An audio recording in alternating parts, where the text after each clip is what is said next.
જય હિન્દ વિદ્યાર્થી મિત્રો, welcome back to my channel. તો આજે આપણે એક નવી સિરીઝ સ્ટાર્ટ કરવા જઈ રહ્યા છે, જે સિરીઝનું નામ છે એસ્પિરન્ટ્સને મૂંઝવતા સવાલો। બરાબર, તો આ સિરીઝનો મારો મેઇન પર્પઝ એ જ છે કે હવે જ્યારે કોન્સ્ટેબલ એક્ઝામ નજીક આવી રહી છે ત્યારે એવા ઘણા ક્વેશ્ચન્સ છે જે એસ્પિરન્ટ્સને હજુ પણ મૂંઝવી રહ્યા છે। ક્યાંક એમને થોડા ગાઈડન્સની જરૂર છે, બરાબર, ને ક્યાંક થોડા એને મોટિવેશનની જરૂર છે, જેનાથી એનો જે રસ્તો છે થોડો આસાન બની જાય। બરાબર, તો એ માટે આપણે સિરીઝ સ્ટાર્ટ કરી રહ્યા છે। આ તેનો ફર્સ્ટ પાર્ટ છે।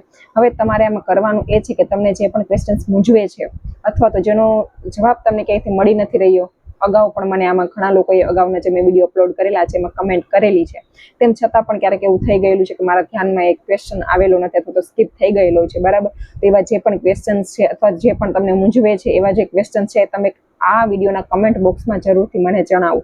હવે જ્યારે આનો આપણે સેકન્ડ પાર્ટ લઈ આવશું ત્યારે તેમાં આપણે જે તમારી કમેન્ટ્સ હશે એના પરથી આપણે એક વિડીયો સ્પેશિયલ બનાવશું, જેમાં તમને મૂંઝવતા જે પ્રશ્નો હશે એનો હું તમને બરાબર યુઝફુલ તમને થાય એ રીતે તેનો આન્સર હું તમને આપીશ અને કઈ રીતે તમારે તેમાં સુધાર લઈ આવો એ રીતનું તમને ગાઈડન્સ પણ આપીશ। બરાબર, તો ચાલો એસ્પિરન્ટ્સ, તમને જે હવે મૂંઝવતા પ્રશ્નો છે, હવે જો એમાં તમને નાના પ્રશ્નો લાગે કે ચાલો આ કઈ રીતે કેમ પૂછવું, આ નોર્મલી વસ્તુ એ રીતે પણ નહીં જવા દેવાય નોર્મલમાં, કેમ કે નાની વસ્તુ ક્યારે મોટી બની જાય છે એનું કંઈ નક્કી નથી હોતું। બરાબર, હવે થોડા સમય બાકી છે, થોડા જ દિવસો છે અને ટૂંકો સમય આપણી પાસે છે, ત્યારે આપણા જે પ્રશ્નોનું જલ્દીથી સમાધાન આપણને મળી જાય એ બાબત આપણે નક્કી કરવાની છે। એટલા માટે થઈને ચાલો હવે સ્ટાર્ટ થઈ જાઓ, કમેન્ટ બોક્સમાં મને કમેન્ટ કરવા લાગો તમારા બધા જે મૂંઝવતા પ્રશ્નો છે એની, અને આગળનો આપણે જે પાર્ટ લાવશું એમાં તમારા આ જે કમેન્ટ હશે એના જે ક્વેશ્ચન્સ હશે એનું આપણે જરૂરથી તમને સોલ્યુશન આપીશું।